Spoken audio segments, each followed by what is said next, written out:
حدثنا أحمد بن يونس قال حدثنا إبراهيم بن سعد قال حدثنا ابن شهاب عن عروة عن عائشة أن النبي صلى الله عليه وسلم صلى في خميصة لها أعلام، فنظر إلى أعلامها نظرة، فلما انصرف قال: اذهبوا بخميصتي هذه إلى أبي جهم وأتوني بأنبجانية أبي جهم، فإنها ألهتني آنفا عن صلاتي.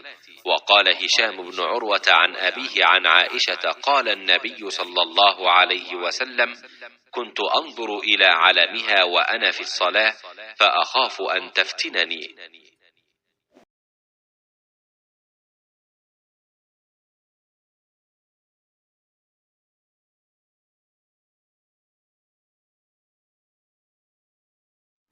नबी करीम सल्लल्लाहु अलैहि वसल्लम ने एक चादर में नमाज पढ़ी जिसमें नक्शो निगार थे।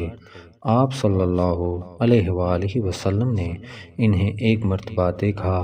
फिर जब नमाज से फारिग हुए तो फरमाया कि मेरी यह चादर अबू जहम आमर बिन हुज़ैफा के पास ले जाओ और उनकी अंजानिया वाली चादर ले आओ, क्योंकि इस चादर ने अभी नमाज से मुझको गाफिल कर दिया।